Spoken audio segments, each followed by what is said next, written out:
Buenas tardes, bienvenidos a este nuevo Café con Idea. Quiero agradeceros vuestra participación y sobre todo, bueno, pues la gran expectación que ha provocado este tema de neurociencia para tu día a día. Creo que quiere decir algo, aparte de que es Nieves quien lo va a guiar, una persona muy conocida y muy querida aquí en la comarca. Pero bueno, aparte de eso, yo también creo que quiere decir que todos estamos preocupados pues por nuestro bienestar, no solo físico, sino también mental. Y creemos que quizás tenemos que desarrollar alguna herramienta que probablemente no sepamos cómo hacer funcionar. Entonces, vamos a intentar que Nieves nos dé unas pautas, nos muestre un poco cómo funciona ese cerebro, que a veces no sabemos hacia dónde tira ni por qué.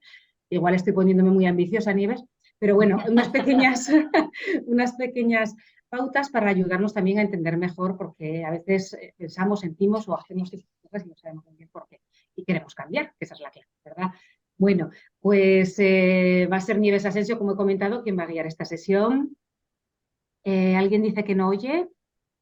Los demás me oís, ¿verdad? Vale. Sí, exactamente, sí. Vale. Pues va a ser Nieves Asensio quien va a guiar la sesión. Ella es coach ejecutivo y especialista en inteligencia emocional. Como sabéis, es de aquí, de la comarca de las Cinco Villas, de Sada Vallejea, excompañera de Adifo Cinco Villas y, como he comentado antes, muy querida y conocida aquí en la comarca y bueno, realmente está haciendo lo que se le da bien, porque ya vais a ver, quien no la conocéis de primera mano, que se le da muy bien hacer lo que hace y que, bueno, intenta siempre ayudar a las personas y eso creo que es lo más importante, que siempre todo lo que hace quiere que tenga una utilidad y por eso yo espero que hoy sea de utilidad para vosotros esta pequeña sesión. Podréis hacer preguntas. Si es durante la sesión, por favor, ponedlas en el chat y las haremos al final. Y si no, podéis esperar al final a preguntarle directamente a Nieves.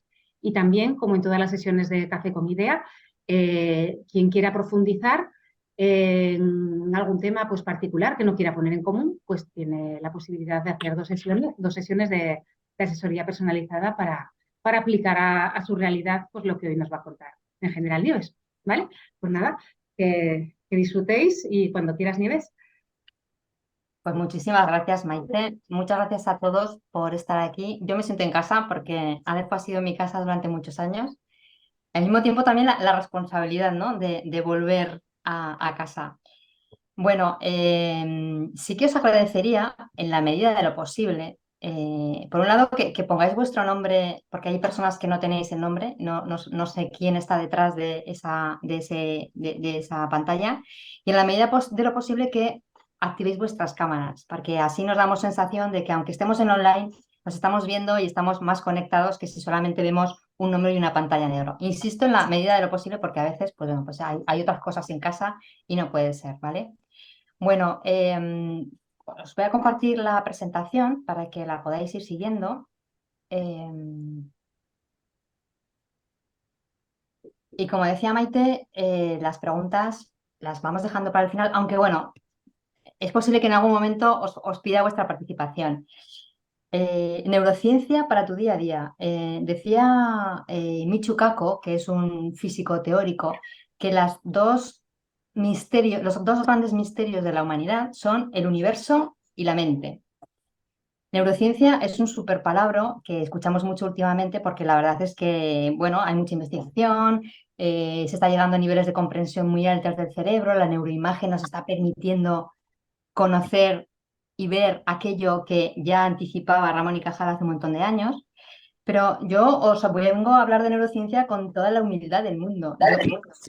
Yo no soy experta en neurociencia, yo soy experta en trabajar con la mente de las personas, esto sí, porque todos los programas de entrenamiento emocional, la facilitación que hago, el acompañamiento, tiene que ver con cambiar cosas de la mente, con cambiar la forma en la que pensamos, cambiar hábitos, en generar patrones de comportamiento diferentes y todo eso se desarrolla en la mente y de la mano del cerebro. Entonces, con toda la humildad del mundo, insisto, yo os traigo lo que algo de lo mucho que estoy, porque me apasiona el tema, porque me encanta saber cómo funciona esa herramienta que puede ser nuestro mejor aliado, pero que a veces, muy a menudo, es nuestro peor enemigo, que es el cerebro.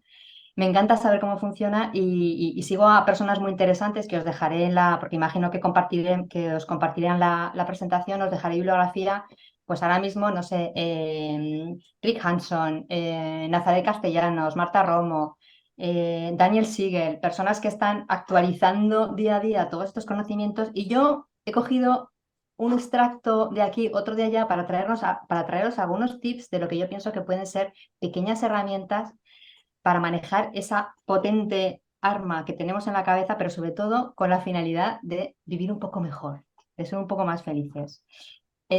Para quien no me conozcáis, bueno, ya ha dicho Maite, yo soy coach ejecutivo, especializada en inteligencia emocional, mindfulness, PNL. Yo trabajo sobre todo en el mundo de las organizaciones. Mi trabajo es acompañar el cambio de las personas para facilitar que las empresas también cambien. Esa transformación cultural de la que se habla tanto, ¿no? Poner a las personas en el centro de las organizaciones, pues ese es mi trabajo. No trabajo con roles ni con cargos, yo trabajo con personas. Y me gustaría empezar con una frase muy conocida de Ramón y Cajal, ¿no? Que decía: todo ser humano, si se lo propone, puede ser escultor de su propio cerebro. Fijaos que hay un experimento muy conocido de la University College de Londres, que se hizo con los taxistas, un estudio que se hizo con los taxistas londinenses.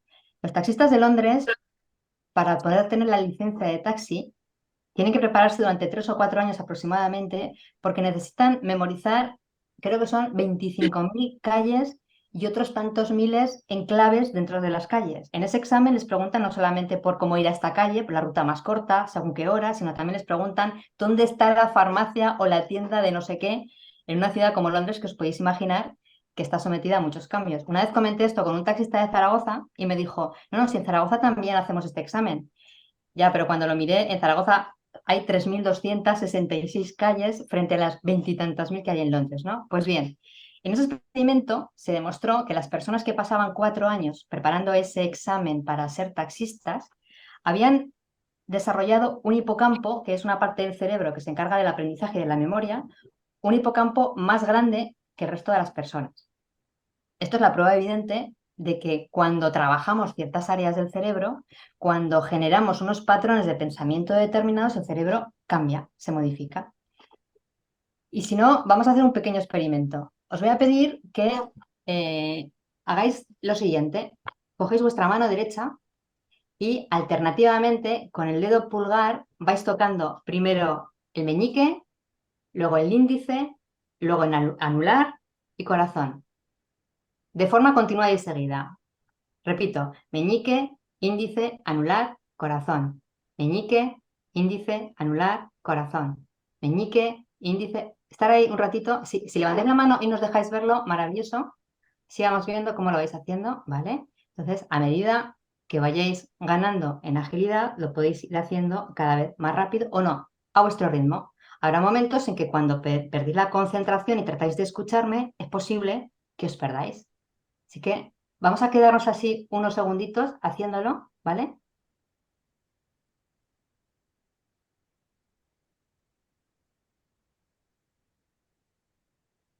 Ok. Hemos estado como 10, 12, 15 segundos, tal vez 20.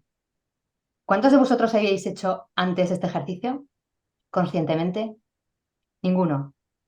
Pues acabáis de modificar vuestro cerebro. Ahora mismo, con este simple ejercicio, lo que habéis hecho es, primero, habéis tomado conciencia de una parte de vuestro cuerpo, de unos movimientos que generalmente quedan bastante desapercibidos porque no solemos hacer este movimiento habitualmente. Por otro lado, habéis conectado conjuntamente, habéis creado un nuevo patrón neuronal. Habéis ido conectando en una sinapsis determinada unos cuantos millones de neuronas que nunca antes habéis puesto en funcionamiento. Con lo cual el cerebro ya ha aprendido una nueva ruta neuronal. Ahora probad a hacer otra cosa. Con los ojos cerrados, sin hacer el movimiento, es posible que la mano se vaya a hacer el movimiento, pero no hagáis el movimiento. Cerrad los ojos e imaginad el movimiento que acabáis de hacer. Imaginad que vuestro pulgar recorre primero el meñique, índice, anular, con los ojos cerrados, por favor. Imaginad este movimiento. Estad así un tiempo haciéndolo.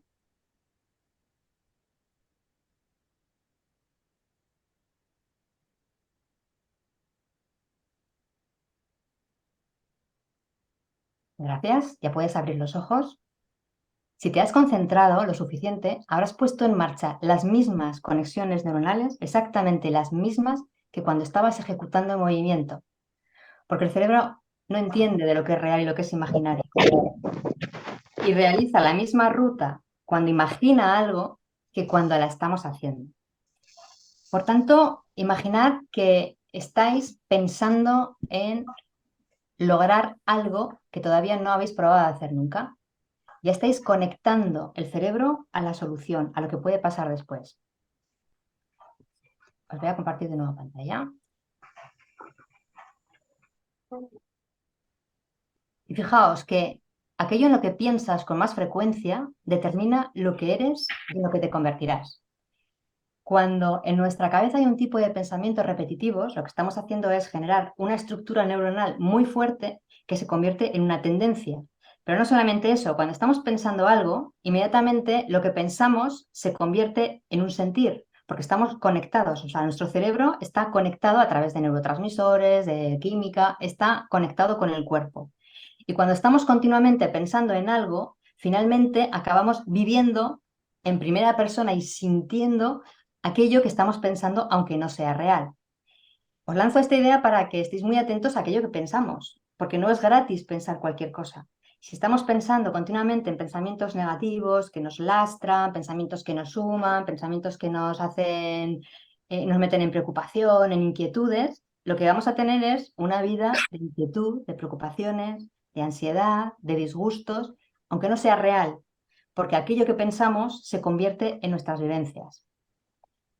Algunos datos que ya conocéis sobre el cerebro. Es un órgano muy pequeñito, solo pesa 1,5 kg, consume entre el 20 y el 25% del total de oxígeno y glucosa del cuerpo, porque el cerebro es un órgano que está siempre funcionando, es como la nevera, ¿no? Esa nevera que está siempre en ese zumbidito que aunque esté cerrada, esté todo en silencio, estamos oyendo continuamente, al cerebro le pasa lo mismo, tanto cuando está en descanso como cuando estamos haciendo algo, estamos pensando, siempre consume más o menos la misma energía. Además, tenemos 86.000 millones de neuronas, cada una de las cuales puede conectarse con otras 5.000 diferentes instantáneamente, lo cual hace que podamos hacer 10 elevado a 1.000.000 posibles combinaciones de sinapsis. Esto cada uno de nosotros. Para que os hagáis una idea, se dice que en todo el universo conocido hay 10 elevado a 80 átomos. 10 con 80 ceros átomos. Y solamente en nuestra cabeza hay 10 elevado a 1.000.000 posibilidades de conexiones diferentes. Imaginaos qué portento de la tecnología es nuestro cerebro. Una neurona se dispara entre 50 y 50 veces, 5 y 50 veces por segundo. Esto quiere decir que mientras me estáis escuchando tenéis un montón de actividad cerebral. Se están encendiendo un montón de sinapsis. Todo, si pudiéramos poner imagen, todo serían lucecitas en el cerebro. Incluso, aunque no estéis escuchando, en vuestro cerebro inconscientemente está entrando una cierta información de forma inconsciente que también está generando toda esa actividad. Y cada una de esas señales es información. Y ahora me gustaría lanzaros una pregunta. ¿El cerebro es lo mismo que la mente? ¿Qué pensáis? ¿Quién se lanza? ¿Qué es la mente?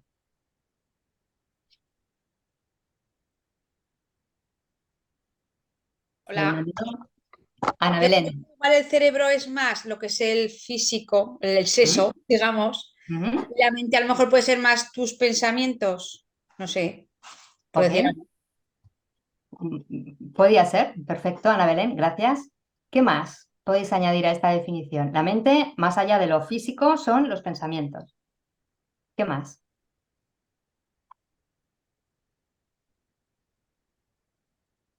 ¿Tenéis alguna duda de que la mente existe? ¿No tenéis ninguna duda? Porque en el mundo de la neurociencia he de deciros que hay mucho científico, en general esto ya cada vez sucede de menos, ¿no? Pero todavía hay mucho científico que todo aquello que no se puede medir, pesar, controlar, dibujar, tener en las manos, no existe. Sin embargo, creo que existencialmente, vitalmente, todos tenemos la vivencia de que existe la mente, ¿no? Pasan cosas en nuestra cabeza, escuchamos voces que no existen en la realidad, nos comunicamos unos a otros. Mi mente elabora una información que llega a vuestra mente en este momento. Claro, pero si no sabemos lo que es la mente, voy a compartir, perdonadme. si no damos una definición a lo que es la mente, es muy difícil de saber de qué estamos hablando, ¿no? Y esto ha sido una de las cosas más complicadas de definir de la neurociencia. Hay un autor que os recomiendo encarecidamente, Daniel Siegel, que ha escrito un libro maravilloso que se llama Mindsight. Mindsight significa la mirada a la mente, o sea, es como ver la mente, ¿no? Esa mirada introspectiva para vernos a nosotros mismos. Él reunió a un grupo de 40 personas, científicos y investigadores de todas las disciplinas, para que dieran una definición de mente. Y ahí había gente de, pues ya os digo, había lingüistas, informáticos, neurocientíficos, y claro, cada uno daba su definición de mente. Para un informático, la mente es un sistema operativo. Para el neurobiólogo es lo que hace el cerebro, la actividad del cerebro. Para un psicólogo son los pensamientos y sentimientos que tenemos. Para un antropólogo la mente era pues esos patrones sociales heredados que más allá de cada uno están en el sistema, a veces un montón de diferentes teorías y definiciones. Y este hombre lanzó una definición que es esta: un proceso, con lo cual ya no es algo, no es una cosa, es un proceso relacional y corpóreo que regula el flujo de energía y de información. Relacional, porque la mente se nutre de todo lo que nos va aportando la educación, la cultura, el lenguaje, el pensamiento de otras personas. Corpóreo, porque tiene una base corpórea. La mente se nutre de la actividad del cerebro, pero no solo del cerebro, de la actividad de todo el sistema nervioso, de la actividad del corazón y los intestinos, que ya sabéis que hay neuronas en el corazón y los intestinos, pero también el sistema inmunológico aporta información al cerebro y también el sistema endocrino aporta información al cerebro. Y es un flujo de energía, regula, mejor dicho, el flujo de energía, porque la energía es aquello que nos da capacidad para hacer algo. La mente está todo el tiempo decidiendo cuándo abre y cierra el grifo de la energía, a qué le dedica la energía. Hay energía cinética que nos hace movernos, energía neural, que es la energía de las propias neuronas que necesitan para emitir los impactos eléctricos, y también regula el flujo de la información. La información es esos datos que extrae la mente de lo que va pasando, que no tiene nada que ver con el concepto, el significado no tiene nada que ver con la cosa, ¿no? Por ejemplo, las palabras aportan información, son signos, son dibujitos que aportan información. El lenguaje no verbal aporta información. La temperatura aporta información. De una roca que no deja de ser una cosa, un elemento, la mente extrae información en cuanto al peso, los materiales, ¿sí? Entonces, con todo esto se llega a una serie de conclusiones. La mente de cada persona es única, no hay dos mentes iguales, es imposible, porque venimos con una estructura genética, pero cada uno venimos con una educación diferente. Incluso cuando en una misma familia se nos dice, o los padres solemos decir, ¿no? O los que sois padres, no, si es que yo he educado a mis dos hijos igual, sabéis que esto no es cierto. Para empezar, no eres la misma persona que está educando a tu segundo hijo, ni el entorno social ni familiar es el mismo, ni las circunstancias temporales, nada es igual. Por lo tanto, no es posible que lo eduques exactamente igual. Aunque tus palabras creas que son iguales cuando tú le das una orden a un niño, seguramente ni tu posición corporal, ni tu sentir en ese momento va a ser el mismo. Luego, lo que al final se constituye, o sea, la mente de cada uno, el mapa mental de cada persona, es único. Por supuesto, no se puede medir, solamente lo podemos observar en términos cualitativos, y esto hace que siempre exista esa subjetividad. No podemos establecer parámetros sólidos para medir ni siquiera lo que nos está pasando a nosotros mismos. Son siempre sensaciones, y de hecho cuando trabajamos con personas, las mediciones que hacemos sobre la evolución de las personas son cualitativas. Grado de bienestar, grado de satisfacción, grado de avance, grado de autoconocimiento, pero todo es muy subjetivo porque depende también del momento en que lo hagas. Por supuesto, ya hemos dicho, va mucho más allá que el cerebro, no es algo físico ni corpóreo, y al igual que podemos modificar el cerebro, podemos modificar la mente. Fijaos que las tradiciones contemplativas milenarias llevan miles de años estudiando la mente, miles de años aplicando técnicas para calmar la mente y metodologías muy sofisticadas para generar unos estados mentales muy concretos que tienen que ver con la paz mental, con el equilibrio, con la ecuanimidad, con el bienestar, con la compasión, con la empatía. ¿A que suena todo eso como estados mentales súper deseables para todos nosotros? Pues esta es la razón por la que la ciencia, en un momento determinado, allá por los años 80-90, empezó a mirar a las tradiciones contemplativas para ver qué podíamos aprender nosotros los occidentales de esta gente que lleva tantos y tantos años entrenando la mente. Y de todas las tradiciones, contemplación, meditación y esta introspección ha existido en todas las religiones: el hinduismo, el cristianismo, el sufismo, el islam, el budismo, pero de todas parece que con quien mejor congenia la neurociencia y la psicología es con el budismo. Probablemente porque en el budismo no propone la fe como punto de partida, ¿no? Es decir, no hay un dios. En el budismo no existen los dioses, al menos en el budismo original no existen los dioses, sino que plantea una filosofía, una forma de vida, una forma de controlar la mente, de manejarla, y ese modelo mental es muy compatible con lo que propone hoy la psicología y la neurociencia, ¿no? Ese estado de bienestar, de felicidad, de equilibrio y sobre todo de manejo de lo que nos pasa en la cabeza. Que esto ya hablaba Santa Teresa de Jesús cuando decía la loca de la casa. Se refería a todo eso que nos pasa dentro, a ese radiomente.com que nos está diciendo cositas y que está manejándonos el día. Bueno, pues esto parece que el budismo lo hace muy bien y es por eso por la razón fundamental por la que hemos mirado a Occidente. El cerebro, no me voy a detener mucho porque ya lo conocéis. Hay un modelo de cerebro que se llama el cerebro triuno, que dice que en el cerebro conviven 3 tipos de cerebro diferentes. El trocoencefálico, que es el que compartimos con los reptiles, que es el que maneja nuestro nivel de supervivencia básico, la respiración, las funciones básicas. También activa, junto con el sistema límbico, la energía necesaria para poner en marcha mecanismos de huida cuando tenemos miedo, o lucha, o parálisis. Luego, más tarde, en términos de evolución, allá por hace 200 millones de años, aparece el sistema límbico, que es el cerebro emocional, que compartimos con la mayor parte de los mamíferos, que está situado justo en el centro del cerebro. Y ahí se regulan las emociones y otras muchas acciones, por simplificar.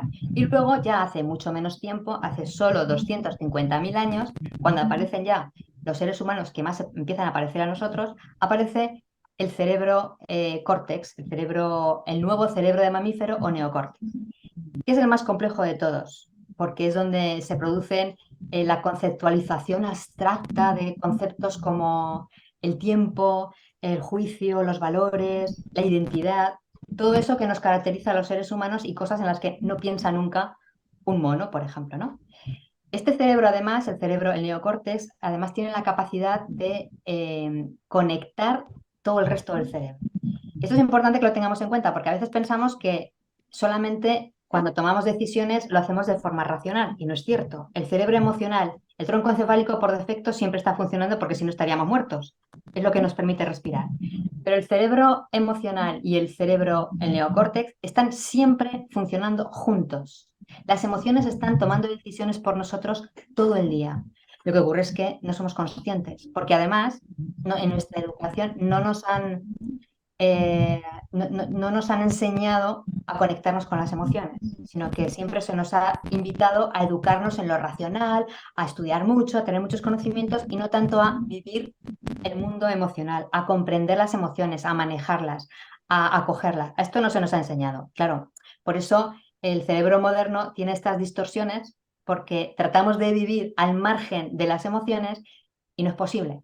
No hemos aprendido a hacer eso. No hemos aprendido porque es imposible, porque nos moriríamos. Si ignoráramos toda la información que nos da las emociones, estaríamos muertos.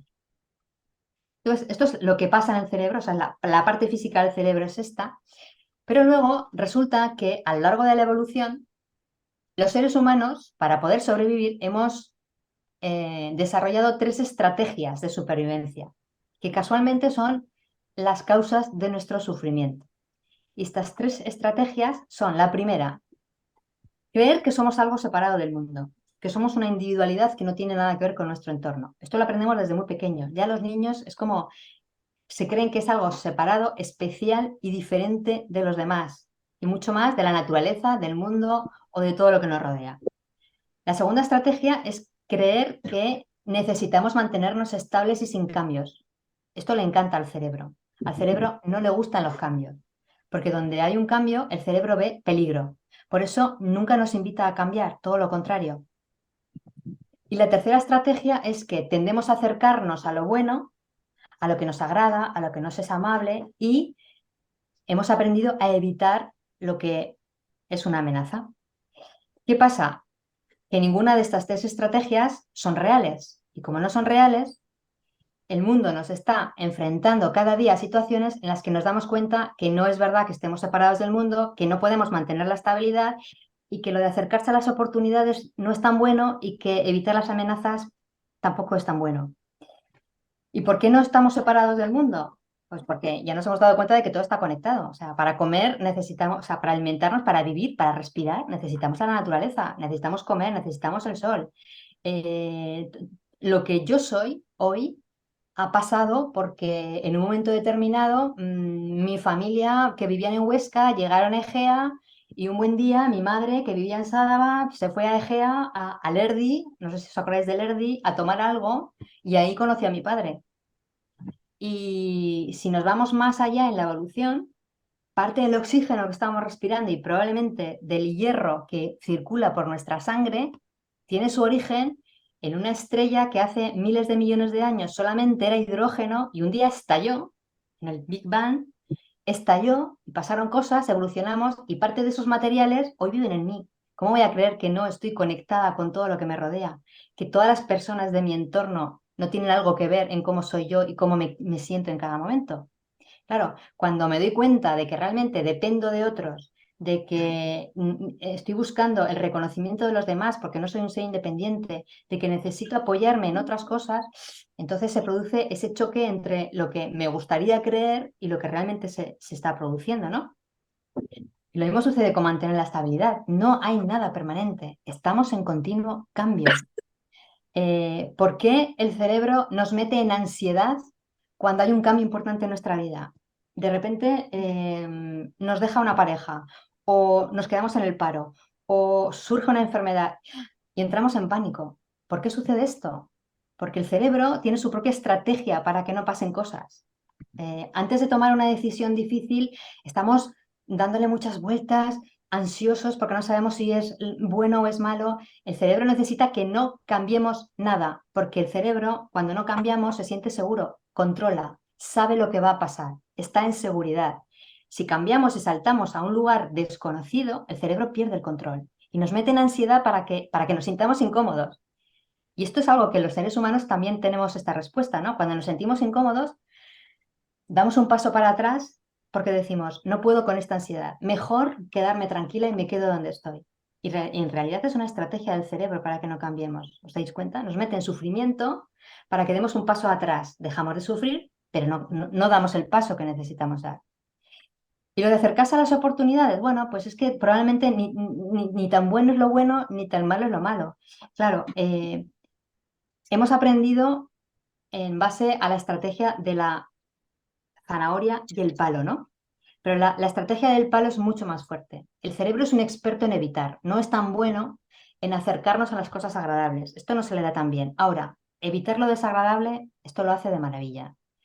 Y hemos aprendido muy bien, porque claro, perder la zanahoria, imaginaos, ¿no? En la época de esos señores de la foto, perder la zanahoria, que significa pues que hoy no pueda comer, o que hoy no me pueda aparear, o que hoy no tenga frío, o lo que sea, bueno, no pasa nada porque ya habrá otras oportunidades. Sin embargo, si fracaso, si no soy bueno evitando el palo, en esa época de los señores del dibujo, a lo mejor suponía que estoy muerto. Si no soy bueno anticipando el peligro, anticipando e imaginando que alguien o un bicho o me puede atacar o otra tribu me puede matar, es posible que finalmente acabe muerto. Por eso he desarrollado mucha agilidad para centrarme en lo malo. Nuestro cerebro siempre está orientado a la crisis, a lo malo que puede pasar. Y lo de las oportunidades, claro, pues también lo vivimos con sufrimiento. Oye, no hagáis tráfico de influencia, no hagáis tráfico de influencia. ¿Podéis, por favor, silenciar? Gracias. Lo de acercarnos a las oportunidades, bueno, pues ni tan mal, porque a veces estamos deseando tanto que ocurra algo que cuando no pasa, entramos en decepción, en frustración, en pena, o a veces lo conseguimos, pero resulta que no es tan bueno como mi mente lo había imaginado. Me vuelvo a frustrar. O a veces lo conseguimos y es tan bueno como me había imaginado, pero me ha costado tanto esfuerzo que me pregunto si realmente me compensa el esfuerzo que he hecho para lo que he conseguido. O incluso, es tan bueno, me cuesta tan poco esfuerzo y es tal y como me lo había imaginado, pero sé que se va a acabar, porque nada dura eternamente. Y de nuevo eso me mete en preocupación. ¿Os dais cuenta que estas estrategias que nos han venido muy bien para ir sobreviviendo y para que lleguemos hoy al momento en el que estamos como seres evolucionados, hoy en día, que no necesitamos esos niveles de supervivencia porque nuestra vida ya es mucho más tranquila y segura, esas estrategias son las que nos causan sufrimiento? ¿Por qué? Porque ocupan mucho sitio en nuestra mente y estamos todo el tiempo tratando de agarrarnos a unas estrategias que no se pueden producir. El cerebro es como que está tratando todo el día de parar el río de la vida, ¿no? Está tratando de agarrarnos cuando ya nos hemos ido, porque la vida es cambio, evolución, es sufrimiento, es dolor, y el cerebro se vuelve loco con todo esto. Y no nos ha enseñado nadie a aceptar esta forma de vida, ¿no? Y por otro lado, otra de las principales causas de sufrimiento del ser humano es que el cerebro se ha convertido en un gran simulador. Claro, como necesitamos sobrevivir, en el cerebro, en los lóbulos prefrontales que están aquí delante, justo aquí delante, se ha desarrollado la capacidad de mirar al pasado por una buena razón, por supuesto, para aprender del pasado y anticipar el futuro para anticipar los posibles peligros que puedan venir. ¿Qué pasa? Que hoy ya no existen esos peligros. Y ese simulador, que ocupa casi un tercio de nuestro cerebro, de nuestro córtex, imaginad lo importante que es y lo desarrollado que está, que en 3 millones de años de evolución esa parte del cerebro ha crecido hasta 3 veces, ese simulador es un simulador que nos hace no vivir nunca en el presente. Siempre estamos en el futuro, imaginándonos cosas, y si, ya verás, y si pasa esto, anticipando generalmente no cosas bonitas, sino desgracias, preocupaciones, o nos vamos al pasado y ahí nos dedicamos a rumiar culpabilidades, responsabilidades, lo que no he hecho bien, lo que tendría que haber hecho. En definitiva, nos saca del presente, nos hace imaginar que las cosas buenas son mucho más buenas de lo que realmente son. Claro, luego llega el momento y nos frustramos porque no nos da esa satisfacción que estábamos esperando. Está basado en simulación, en suposiciones. Siempre maneja el y si, claro, porque si pasa esto, entonces fulanito, si fulanito me ha hablado así, es porque en realidad he hecho algo que le ha debido de parecer. Estoy todo el día suponiendo, imaginando, proyectando, teniendo en cuenta que pasa mucho tiempo viviendo en las amenazas que nunca llegan, reforzando sensaciones penosas, porque en lugar de sacar aprendizaje, que es para lo que estaba hecho este simulador, está en la culpa, en el fustigamiento, en el autojuicio continuamente de lo que no he hecho bien, de lo que debía haber hecho, y generando un montón de creencias sobre mí mismo, sobre el mundo y sobre los demás que no son ciertas, pero que manejan toda mi vida. En esto nuestro cerebro es maravilloso, en manejar este simulador.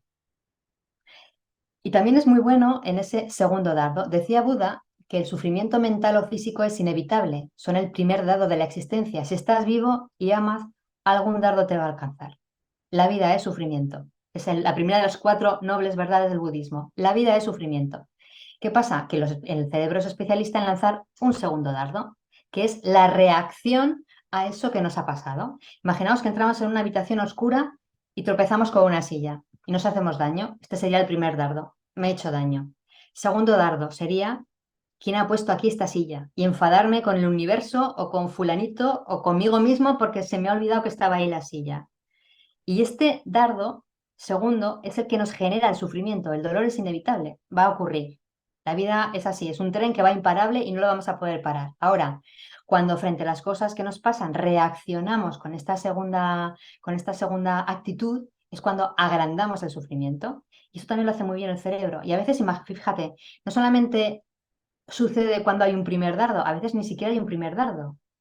Llegas a casa, está en la cocina sin recoger y entras en una ira, en un enfado, en una frustración. No hay nadie en casa, pero le tocaba al fulanito de turno hacerlo y no lo ha hecho. Y tú entras ahí en ese sufrimiento. Te pegas ahí 1 hora, 2 horas, hasta que llega el señor en cuestión y empiezas a gritarle porque ha dejado la cocina hecha un desastre. Estás alimentando un sufrimiento.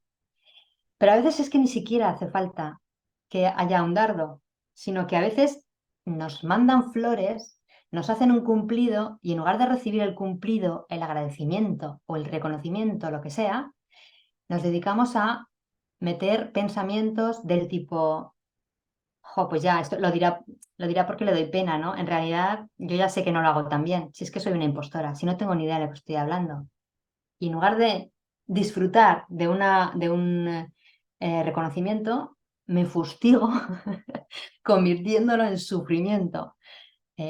Ojo, la complicación en la que nos mente la mente continuamente. Y esto lo hacemos durante la mayor parte del tiempo que estamos despiertos y gran parte del tiempo que estamos dormidos, porque nuestro inconsciente sigue trabajando en función de las programaciones que hemos hecho durante el día.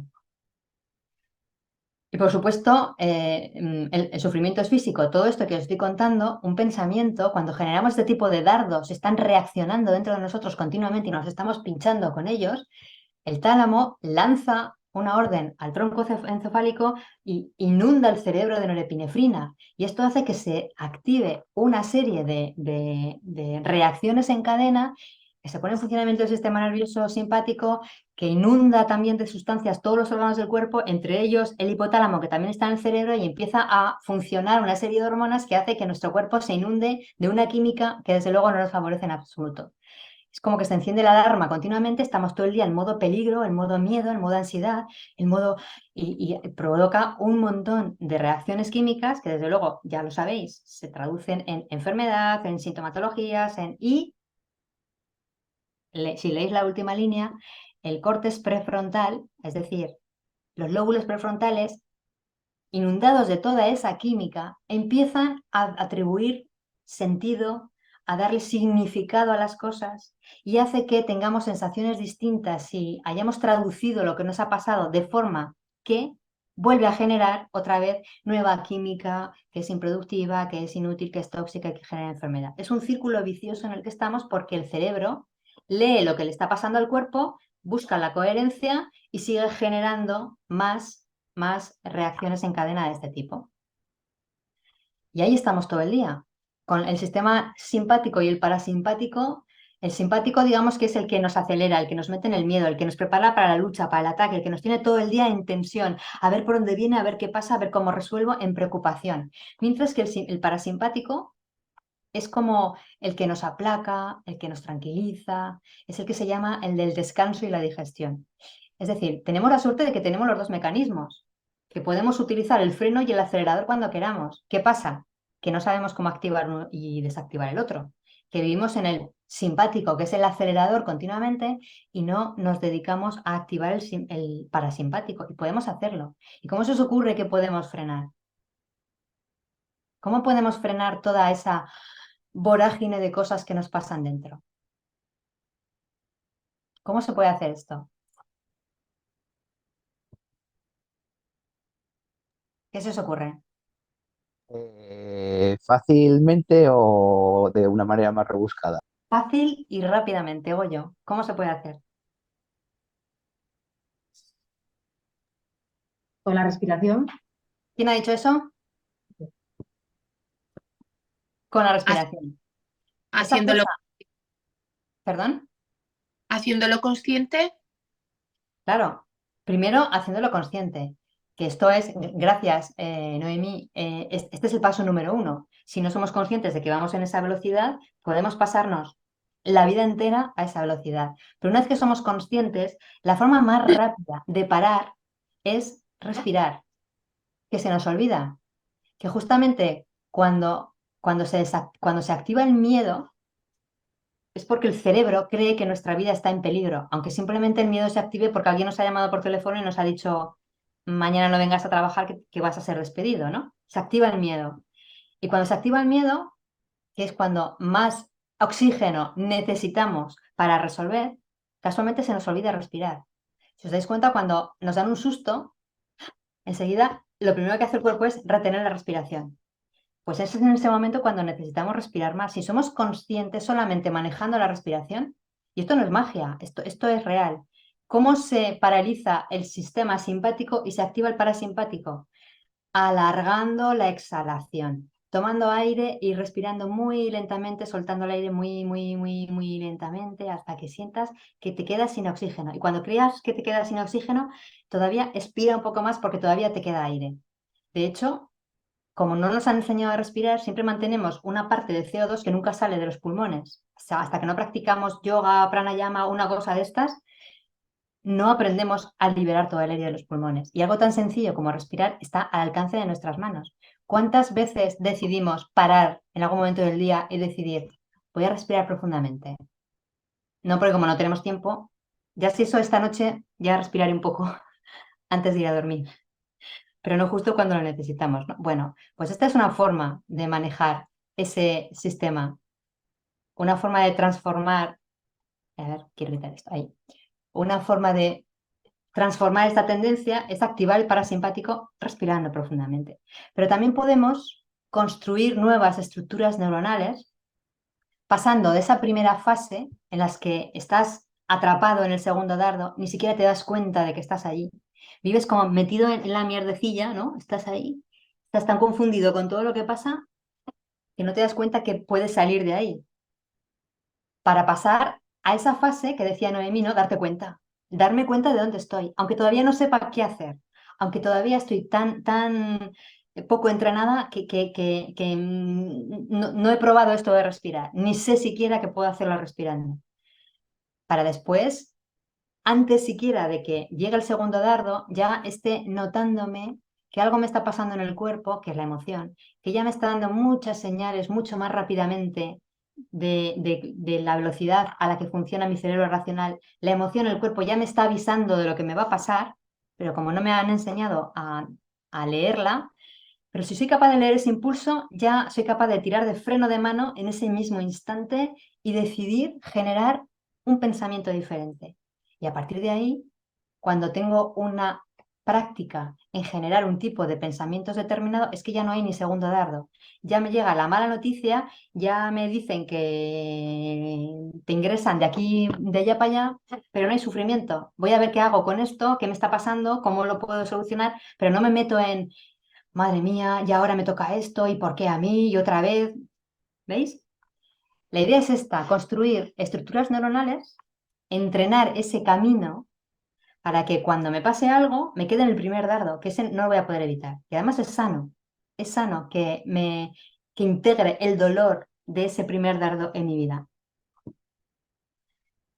Para eso necesito poner mucho foco en las cosas positivas que nos pasan muchas. Lo que pasa es que lo negativo, la pila de los recuerdos negativos crece muy rápido, ¿no? Es como que giramos a mirar y cada vez el montón es más alto.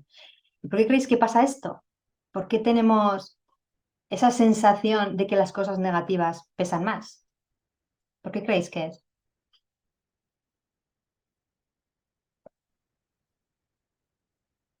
Porque estaremos de acuerdo en que no es que nos pasen más cosas malas que buenas, ¿o sí? ¿O tenéis la sensación de Porque, que nos pasan más cosas malas? porque la sensación que tenemos es que habitualmente estamos bien hasta que viene algo que nos fastidia y está mal. Pero en principio se supone, ¿no? Que salimos, vamos a donde sea, vamos a la carnicería y vamos felices porque vamos a comprar y no contamos con que vaya a haber una persona que se va a comprar media carnicería y tenemos que estar esperando durante 3 cuartos de hora para comprar una pechuga de pollo. Claro, porque entonces nos duele, nos fastidia mucho encontrarnos con algo que es mal, porque en principio habitualmente estamos en el bien, creo, ¿eh? Es la sensación que me da. Vale, pero por qué te quedas, si la mayor parte de tu día es bien y te ha pasado una cosa en el día que es mal, ¿por qué te quedas solo con eso? ¿Qué crees que pasa? No lo sé, yo qué sé, no sé. Somos así. Somos así. Que a lo mejor no valoramos las cosas buenas, no sabemos valorarlas. Efectivamente. Le damos mucha más importancia a lo malo, lo explicaba antes, ¿no? El cerebro está orientado a la crisis. Le damos mucha más importancia porque en realidad que nos pasen cosas malas o que nos sintamos mal tiene beneficios. Si yo me instalo en la ansiedad, pues mi cuerpo, mi cerebro, entiende que yo estoy preparada para cualquier cosa que pase, cualquier nuevo peligro que aparezca, ya estoy preparada, porque la ansiedad me genera tensión, estoy alerta, tengo todos mis sentidos abiertos. Entonces, cualquier cosa que pase, ¡pah!, estoy preparada para la acción. Luego es bueno vivir en ansiedad, ¿no? ¿Es bueno vivir en ansiedad o no? No, no lo es. No, no lo es. ¿Vale? No. Entonces, Paloma dice que es instinto de supervivencia. claro, efectivamente, efectivamente. O sea, mi instinto de supervivencia me dice, si tú vives en ansiedad, estás preparada para cualquier cosa que te pase. Si tú vives en enfado, no aparecerá nadie que traspase tus límites. ¿Qué pasa? Que no necesitamos estar todo el día defendiendo nuestros límites, porque no vamos por la calle y va la gente pegándonos bofetadas por la calle. No es lo habitual. Puede pasar una vez en la vida que un desconocido, ¡pam!, de repente te pegue un bofetón, pero no suele pasar, ¿no? Y lo que ocurre es que nos quedamos enganchados. Está muy bien el aprendizaje, está muy bien pensar, jo, está muy bien enfadarme y es muy sano enfadarse porque gracias a que nos enfadamos los demás no invaden nuestros límites, pero nos quedamos enganchados al enfado. Y eso es lo que hace que nuestra sensación de nuestros días sea más negativa que positiva, porque nos quedamos con esas sensaciones que nos pesan más. Entonces, claro, ¿cómo podemos hacer que lo positivo pese más? ¿Qué se os ocurre?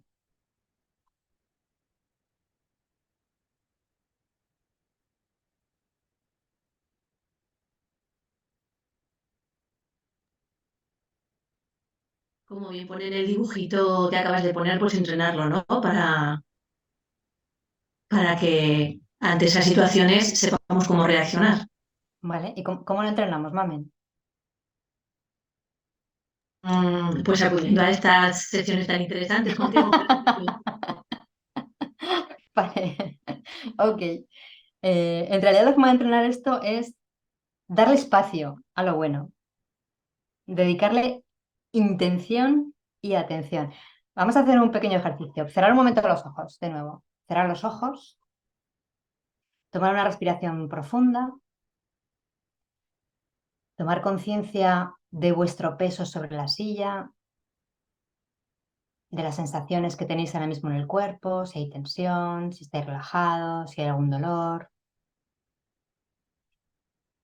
Y te voy a pedir que te centres en un suceso agradable.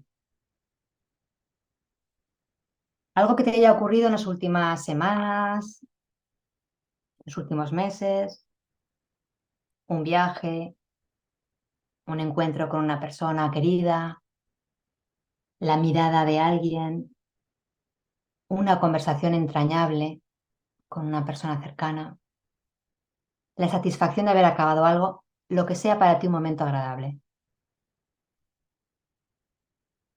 Te voy a pedir que recrees esa sensación en tu mente, recordando cada detalle que rodeaba ese suceso. ¿Dónde estabas? ¿Hacía frío, calor? ¿Estabas solo? ¿Escuchabas algo? ¿Y qué sentías en ese momento? Haz que esas sensaciones que tenías en ese instante llenen todo tu cuerpo y expándela. Respírala imaginándote que esa sensación es como un foco de luz que va llegando a cada una de las partes de tu cuerpo y ve haciéndola más y más grande cada vez,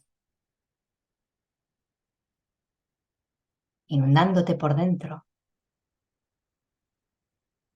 expandiendo esa sensación de bienestar que tuviste en aquel momento.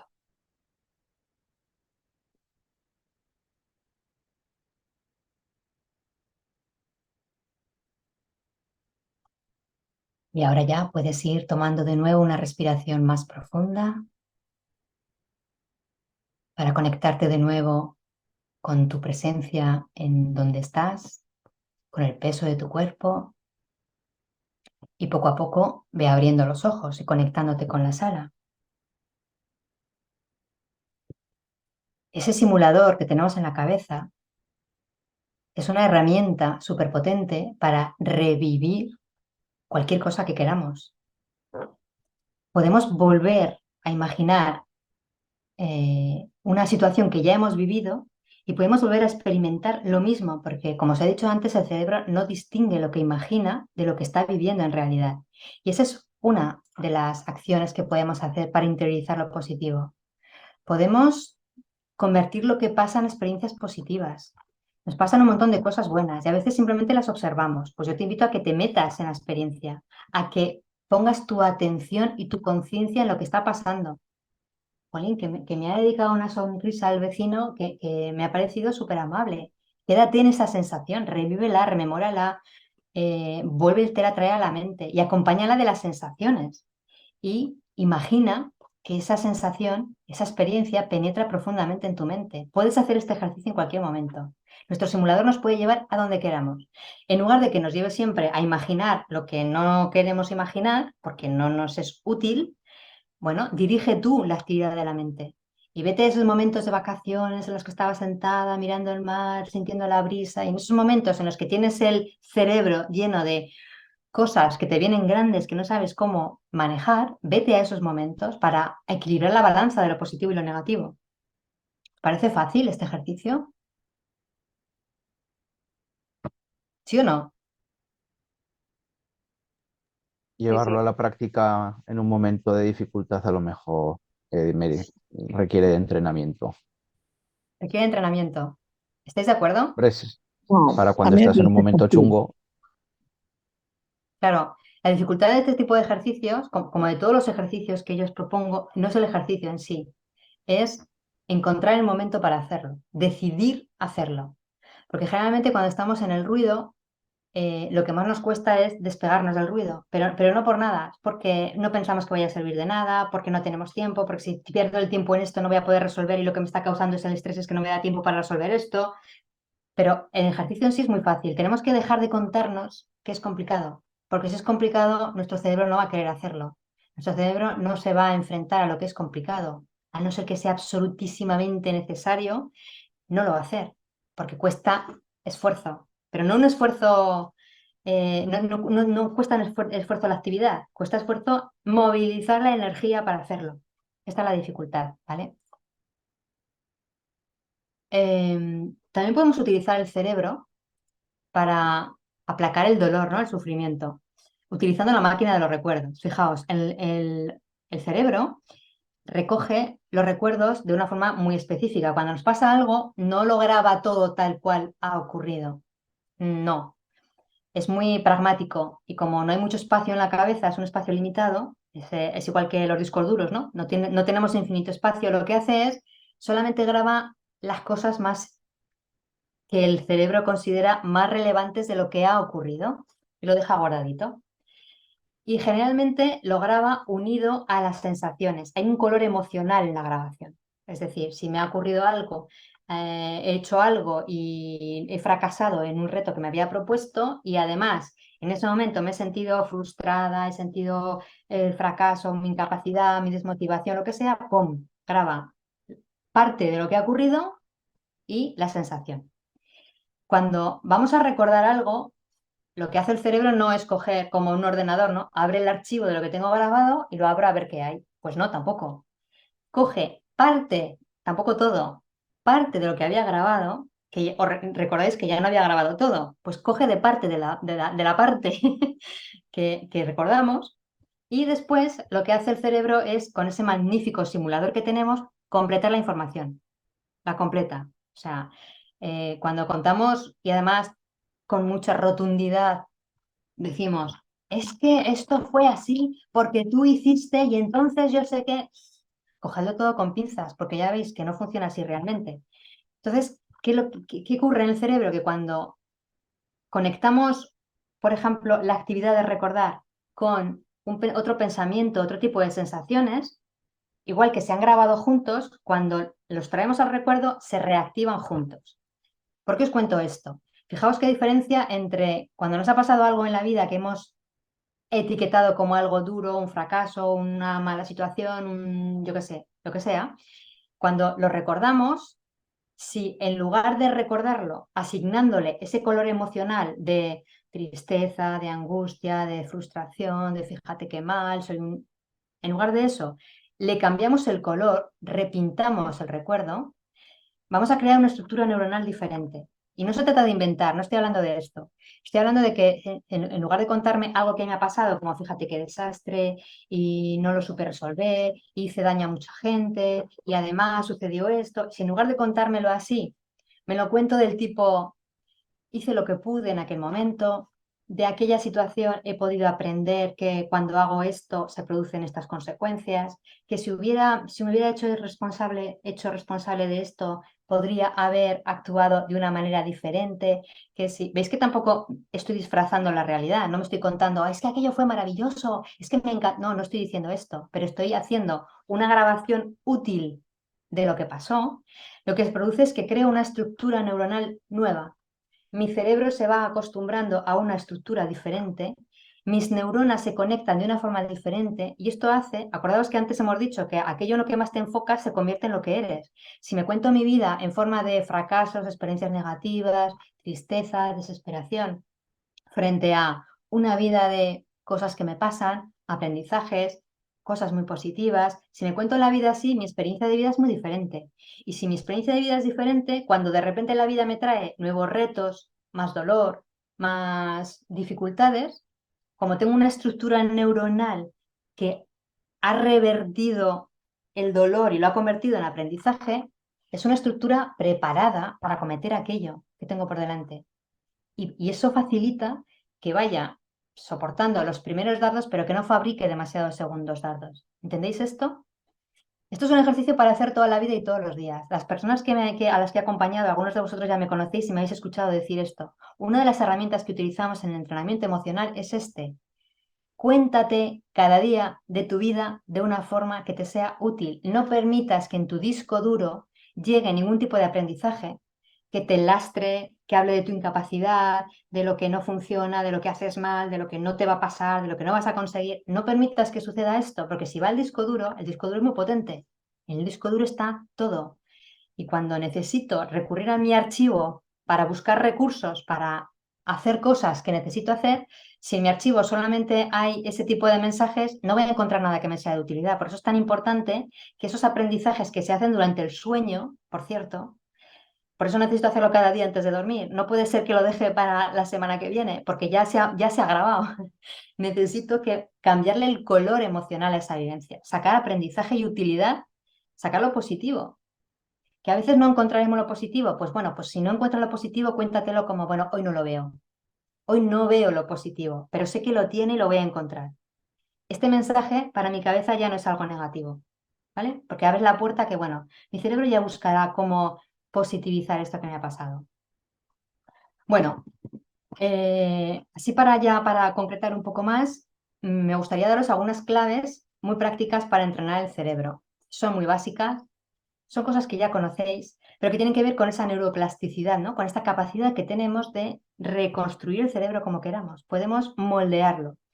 Y es algo que podemos hacer desde niños. Los niños ya se están generando conexiones neuronales en el seno materno. Y lo que le ocurre con nuestro cerebro es que aprendemos a hacer un montón de conexiones. Un niño de 2 años genera más conexiones neuronales que un adulto, pero llega un momento de nuestra vida que se produce lo que se llaman las podas neuronales. Esto es que hay conexiones que no utilizamos y el cerebro las desactiva y desaparecen. Un niño que está en fase de aprendizaje, que todo le produce curiosidad, que prueba de todo, que juega mucho, que abre muchos campos, tiene un montón de posibilidades, pero va llegando a la edad adulta y aquellas rutas que no ha ejercido, es como que aquello que no se usa se pierde. Pues esto es lo que nos pasa. Lo cual no quiere decir que no podamos volver a generar una ruta neuronal cuando queramos. Lo acabamos de hacer con el ejercicio de los dedos, acordaos. Esto es, si hemos hecho esto en 5 segundos, imaginaos qué no podemos hacer si entrenamos todos los días. ¿Y qué es lo que necesita el cerebro para que nos resulte útil y sobre todo para que nos lleve a una vida de salud y de bienestar? Pues necesita sobre todo dormir. Esto es fundamental. Y no me cansaré de repetirlo porque parece que no le damos suficiente importancia a esto. En los entornos en los que yo me muevo, cuando pregunto, ¿dormís suficiente? Estamos hablando de 5 horas al día, como mucho, 6, como mucho. ¿Y por qué es importante dormir? Pues porque durante el sueño se procesa toda la información. Cuando dormimos, todo lo que hemos aprendido, cada nueva ruta neuronal, cada pensamiento que hemos tenido, cada acción que hemos hecho, se va archivando, se va cerrando, se concluye el aprendizaje. Además, elige el cerebro lo que es útil y lo que no es útil, no lo guarda todo. Y además, y esto es muy interesante, lo que hace es analizar colecciones de recuerdos. Es decir, hoy he aprendido algo o me ha llegado una información. Cuando digo aprendizaje es una nueva información que me ha llegado, algo nuevo que he pensado, una actividad diferente en la que me he esforzado, algo que he repetido y que antes estaba ahí como con pinzas y de repente hoy lo he vuelto a pensar o a repetir más veces. Cuando esto sucede, el cerebro, durante el sueño, compara lo que he aprendido hoy con lo que tienen los otros archivos. Es como si hiciera un repaso de todos los archivos. Y de repente encuentra que algo que había aprendido hace 2 años o más, o 3 días, me encaja perfectamente con esto. Y de repente se produce esa comprensión que nos pasa, ¿no? Que nos levantamos por la mañana y dices, ostras, ahora lo entiendo. Pero hemos necesitado dormir para esto, para encajar, para que la pieza caiga, para que además se conecte con algo que ya sabíamos, pero que estaba allí en el inconsciente y que ahora este nuevo aprendizaje de repente lo reactiva y genera ese conocimiento. Esto pasa porque, bueno, pasamos por muchas fases durante el sueño y todas esas fases que ya sabéis que este grupo de fases, la no REM, que es la de que no movemos los ojos, y la REM, la del movimiento de ojos, que no me voy a parar ahora mismo a explicar porque ya lo conocéis. Este conjunto de fases ha de darse como mínimo 4 o 5 veces durante la noche y cada una suele durar unos 90 minutos. Con lo cual, para completar el ciclo necesitamos un mínimo de 7 horas y media, 8, depende de las personas obviamente, para poder hacer todas las fases. Porque si se queda alguna fase incompleta, el cerebro no termina de hacer lo que necesita hacer. Claro, podríamos pensar que dormir 8 horas al día, cuando en términos evolutivos estamos rodeados de depredadores y de peligros, suponía mucho riesgo, ¿no? Qué importante tiene que ser dormir para que el cerebro nos apague completamente y nos mantenga allí al albur de cualquier peligro, porque somos totalmente vulnerables cuando estamos dormidos. Pero claro, en realidad lo que pasa es que se producen todas las operaciones de mantenimiento, se eliminan toxinas, se limpian las células, se genera adenosina, que es un relajante muscular, y que además genera la rehabilitación de todas las células. Esto se ha descubierto hace 4 días, el drenaje linfático.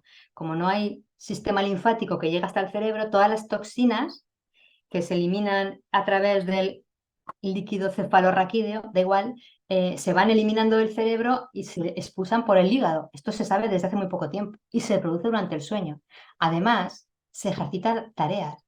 Esto, Goyo, es muy interesante porque se ha hecho un experimento con músicos y se ha demostrado que los músicos que después de ensayar dormían, ejecutaban mucho mejor la tarea que aquellos que no dormían, porque por la noche el cerebro sigue entrenando aquello, sobre todo las tareas complejas. Cuando tenemos una tarea compleja, algo nuevo, un problema que resolver, algo manual que no sabemos hacer, el cerebro por la noche sigue ejercitando.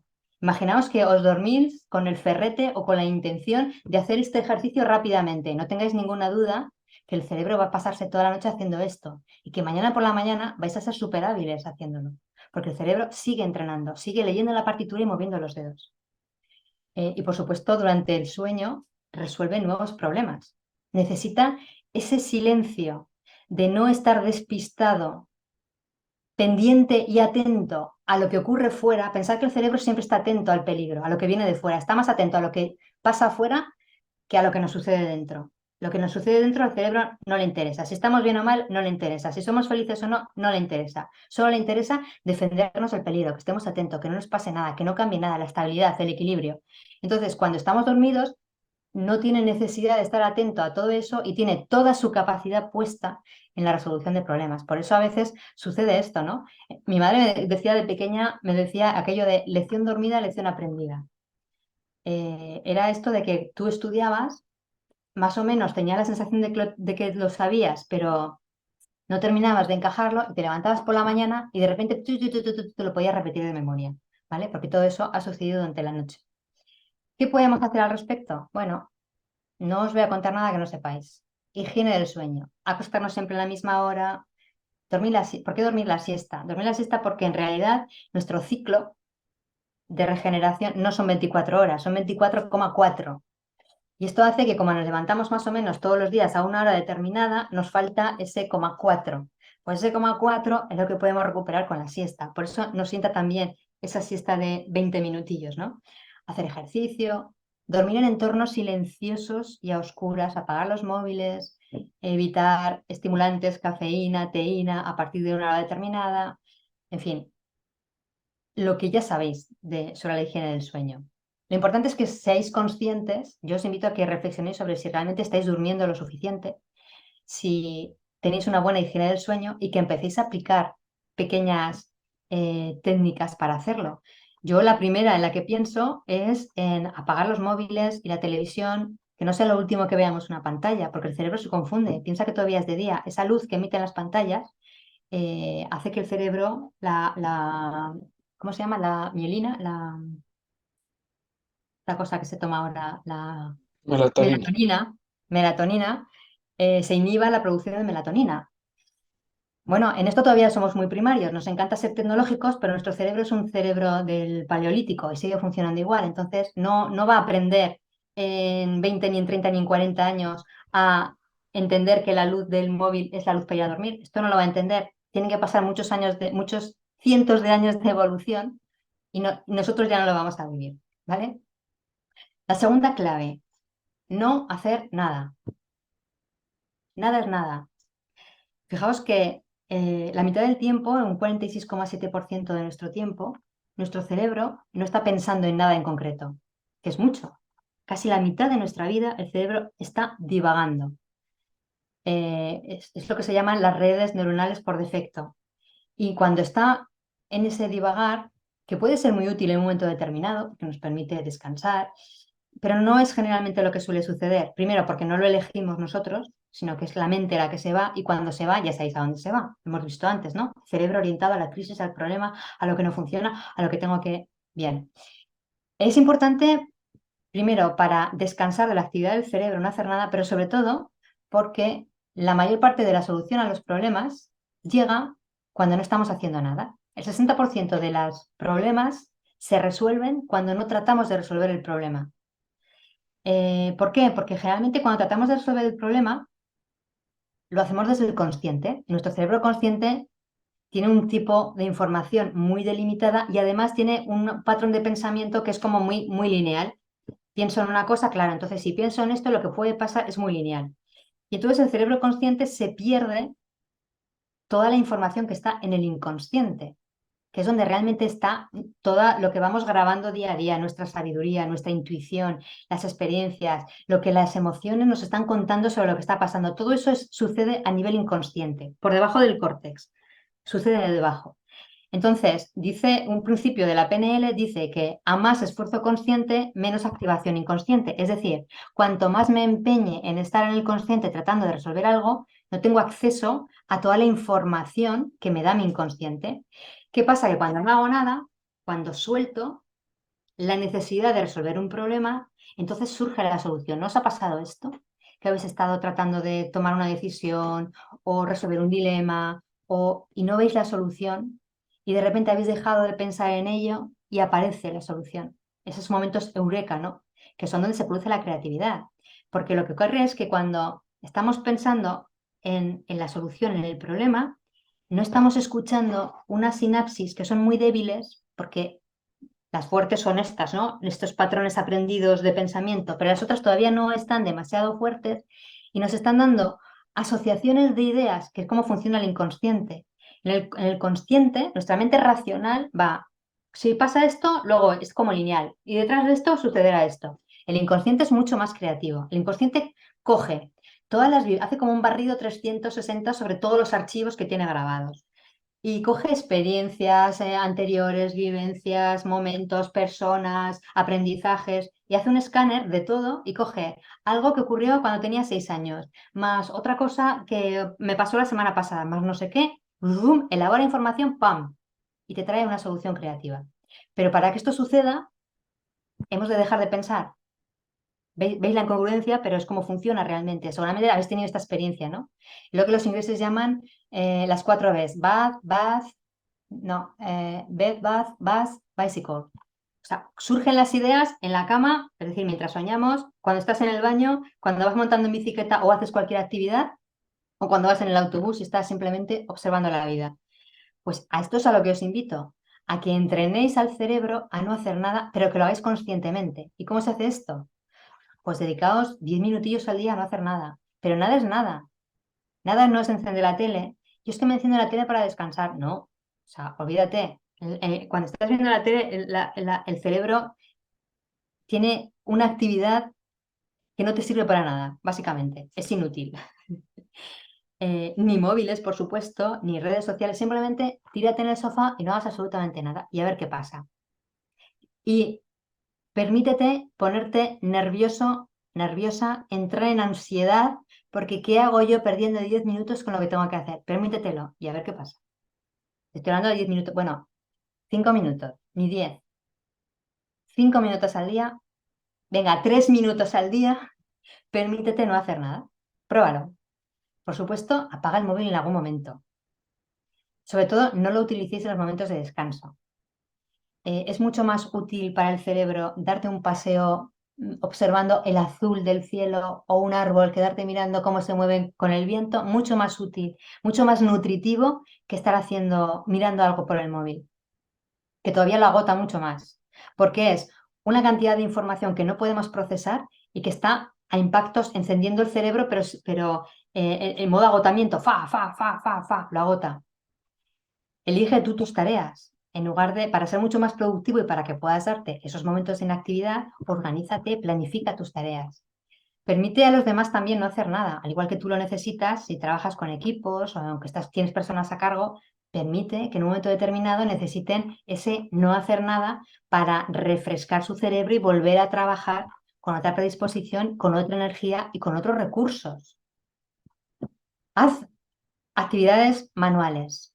Esto es una de las mejores podas neuronales cuando lo que queremos podar son pensamientos y rutas neuronales tóxicas, hacer algo con las manos. Y siguiente clave, jugar. Con el cerebro sí se juega. ¿Por qué creéis que jugamos los seres humanos? ¿Por qué creéis que jugamos?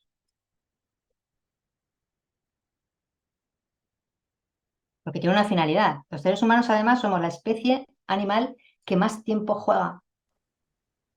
Todos los animales juegan, los gatitos juegan, los leones juegan, pero los seres humanos estamos mucho más tiempo jugando. ¿Por qué creéis que sucede?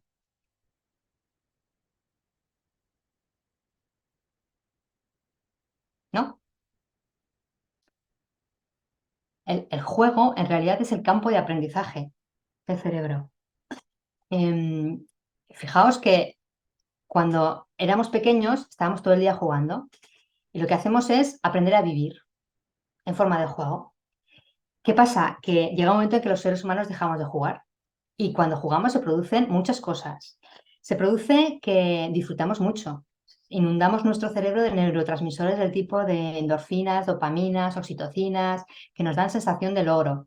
Cuando estamos jugando, nos atrevemos a retarnos a nosotros mismos, a salir de nuestra zona de confort, a permitirnos fracasar, porque en el juego el error está permitido.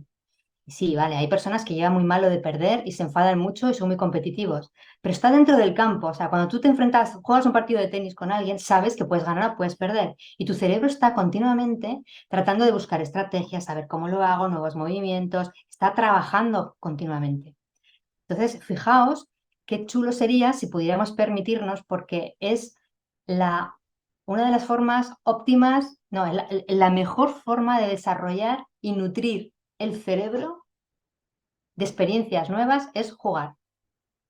Y no necesitamos que sean juegos reales, o sea, no necesitamos la vida real. Lo que sucede es que como tenemos miedo al fracaso, a cometer errores, partimos de una posición de no libertad a la hora de jugar en la vida real, ¿no? Y como nos inhibimos, como hay miedo, como hay ansiedad, nuestros recursos no están al 100%. El único momento en que podemos arriesgarnos, probar cosas nuevas, en libertad, sin miedo y activando todas nuestras capacidades es jugando.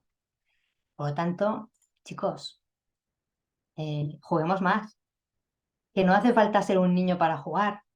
Los que tenéis niños todavía en edad pequeña, aprovechad y pasar tiempo jugando.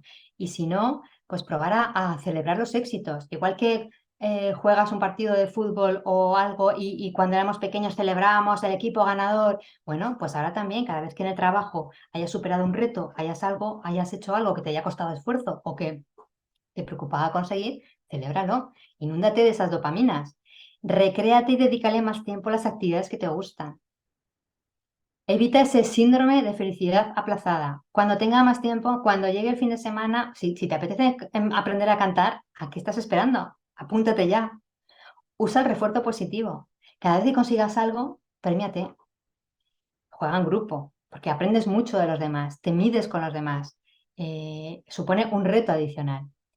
Y ten un momento de juego al día, lo que para ti sea jugar. En mi caso, una cosa que yo hago habitualmente, bueno, la hago prácticamente cada 2 horas, yo me levanto, porque hay mañanas que paso en mi casa trabajando, preparando cosas, yo me levanto cada 2 horas, me pongo una canción y me pongo a bailar, pero no me pongo a bailar haciendo coreografías, no, no, no. Suelto, como si fuera, a veces hago como si fuera un animal jugando, como si fuera un niño. Ten cada día un momento para jugar. Súper refrescante para el cerebro. 4. Fitness para el cerebro. Si no tienes tiempo para el ejercicio físico, ya puedes ir ahorrando tiempo para la enfermedad. No me voy a detener mucho en esto porque es algo que ya sabéis.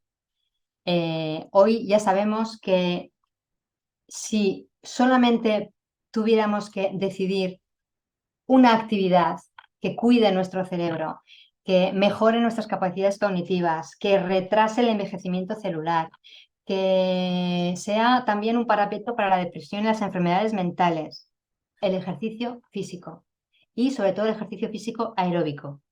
Y la razón de esto es que el cuerpo siempre está el cerebro siempre está chequeando lo que le pasa al cuerpo. Estando sentados, está continuamente chequeando, lanzando señales para ver cómo estamos sentados, el peso está bien distribuido, está la columna recta, está no sé qué.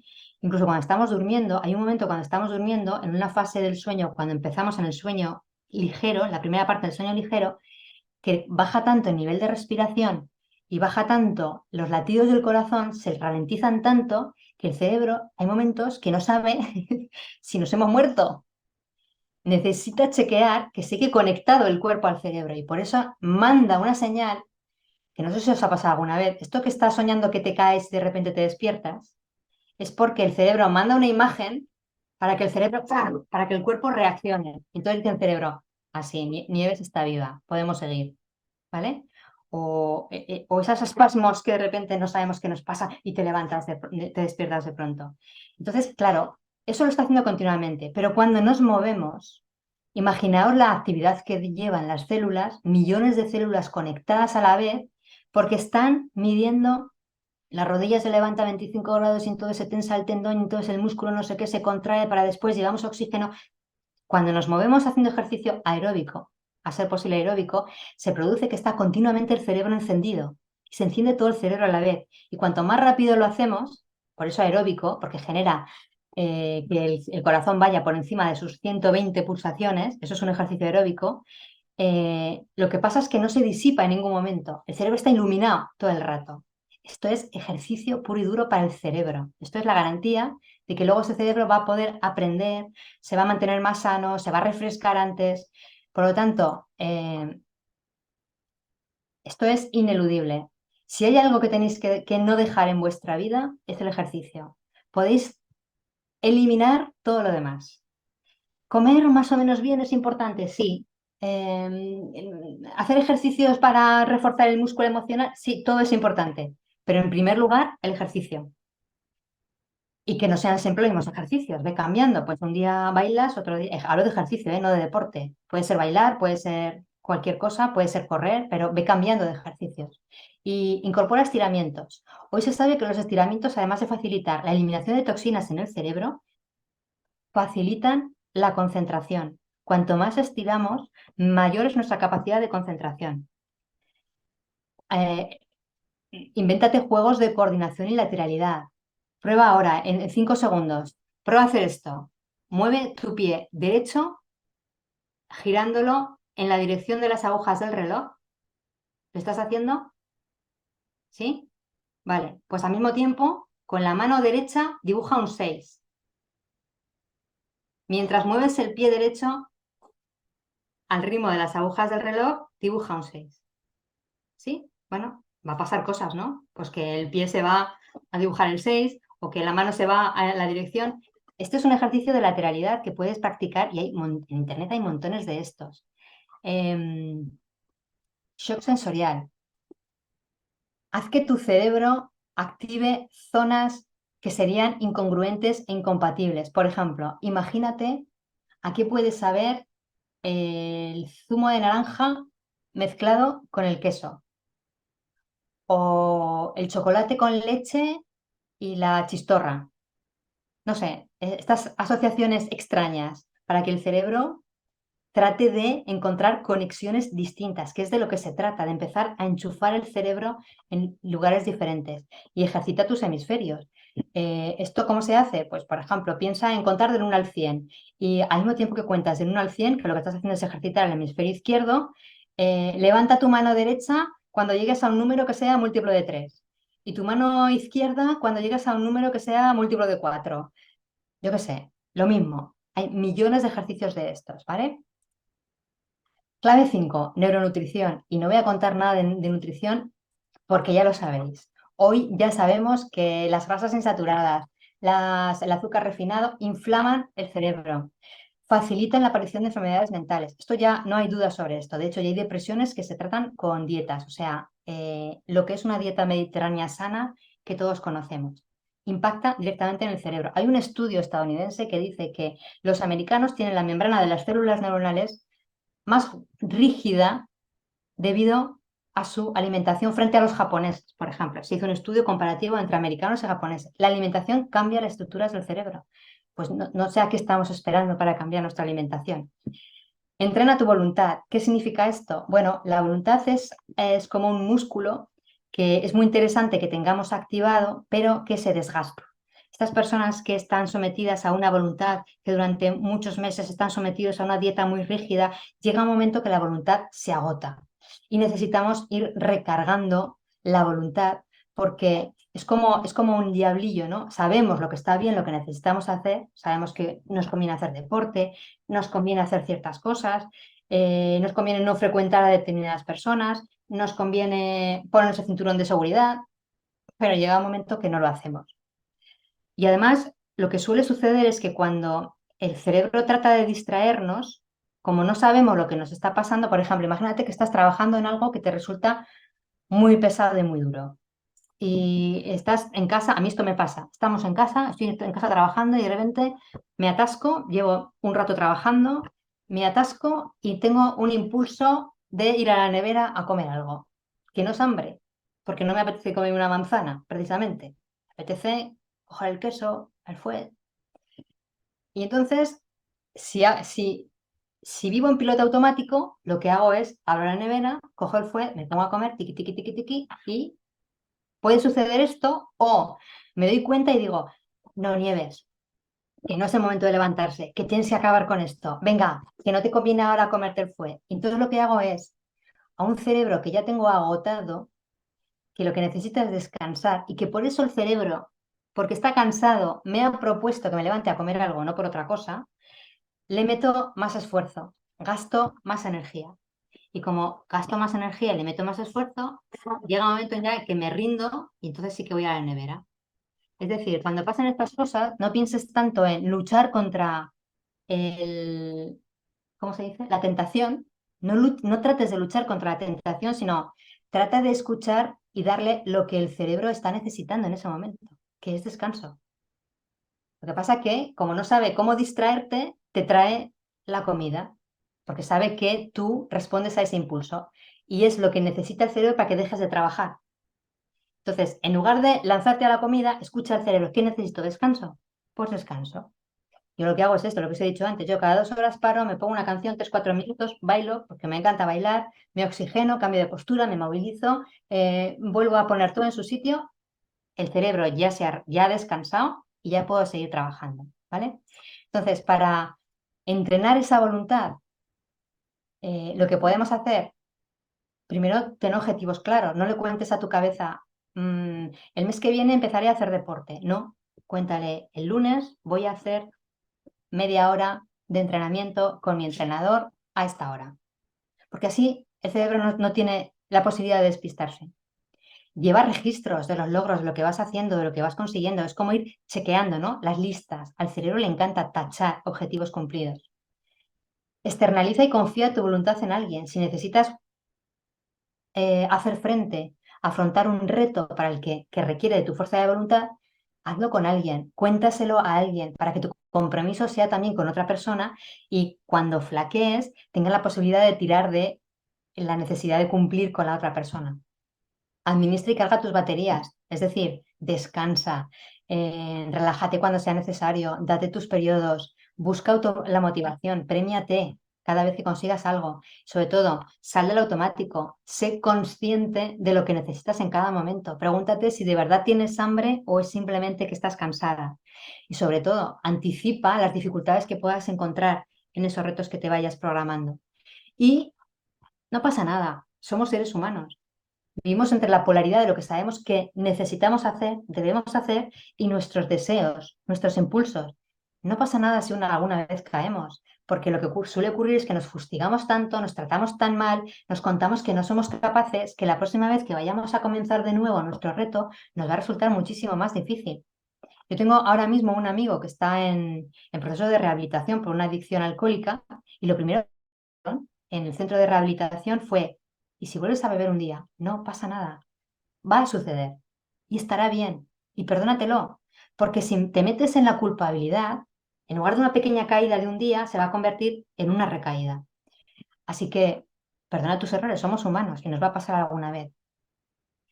Y di sí a las emociones. Vivimos muy desconectados de las emociones. Y las emociones son necesarias para que nuestro cerebro funcione bien, para que nuestra parte racional funcione bien, para que tenga toda la información y pueda tomar las decisiones correctas, necesita de las emociones. Y las emociones no son más que avisos de lo que nos está pasando y de nuestras necesidades. Lo que ocurre es que como no nos han enseñado a leer esa información, nos perdemos. Y para poder leer esa información, lo primero que necesitamos es esta competencia, ¿no?, que Daniel Siegel llamó Mindsight, que es la capacidad de mirarnos dentro y de escuchar lo que nos está pasando. Porque a partir de ahí vamos a ser capaces de manejarlas. Daniel Siegel habla de que para poder vivir una vida sana necesitamos caminar por el centro, ¿no? Caminar por aquí, por lo que él llama el río de la integración. Cuando no integramos todo esto, todas estas cosas que no me voy a detener en ellas, estamos en rigidez, o sea, estamos en no aceptar nuestras emociones, obviarlas, en una vida aburrida, una vida inflexible, una vida en la que nunca pasa nada, o nos metemos en la otra orilla, que es en el caos, se nos apodera la emoción, estoy todo el día metido en secuestro emocional. Entonces necesitamos para ello vivir en el río de la integración, que es lo que circula por el centro, ¿no? Y de todo lo que tenemos que integrar, él habla de integrar los estados emocionales.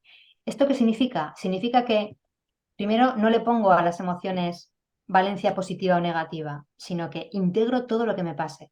Acepto el dolor, acojo la tristeza, la abrazo, la transito. Nos da pánico sufrir, huimos del dolor.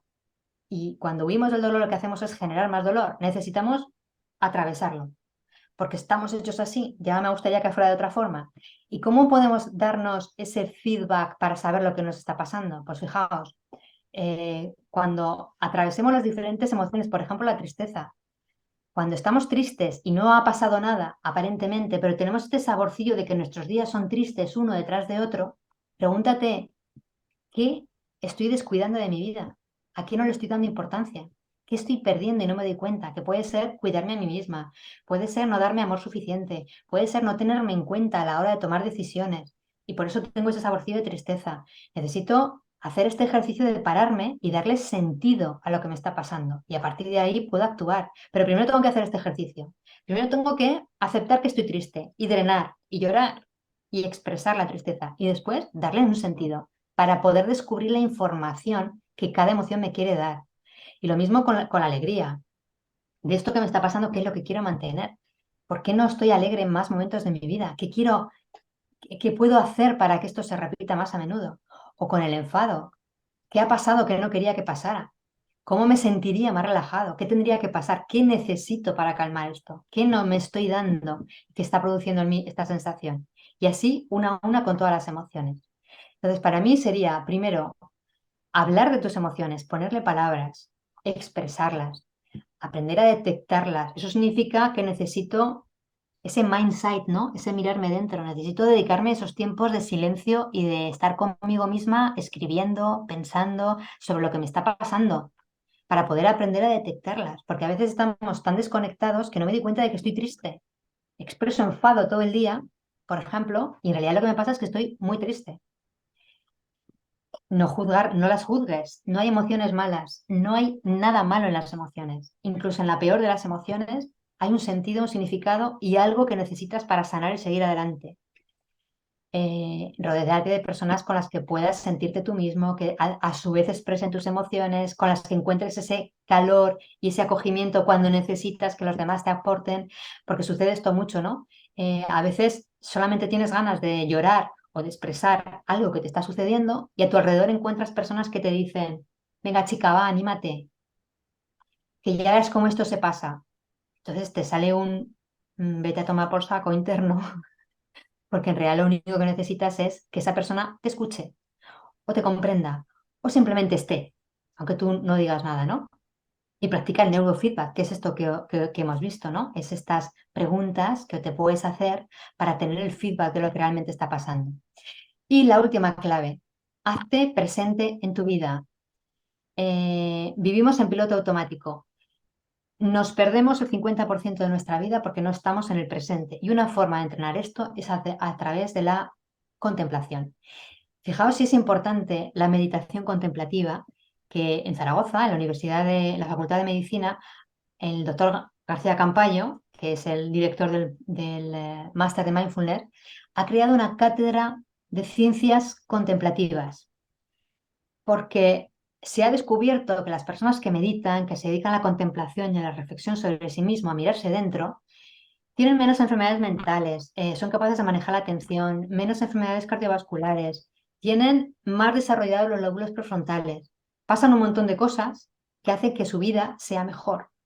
Entonces, yo te diría que practiques esto, el mindset. Esto es meditar realmente, pararte y escuchar qué pensamientos estás teniendo, cómo te estás sintiendo, qué te está pasando por dentro. No tanto en términos de racionalizar, sino simplemente observar.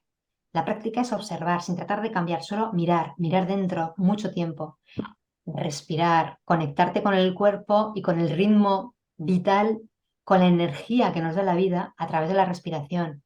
Desconexión de todo lo que no está en el presente. Y en el presente solo estás tú, tu cuerpo, tu respiración y tu corporeidad.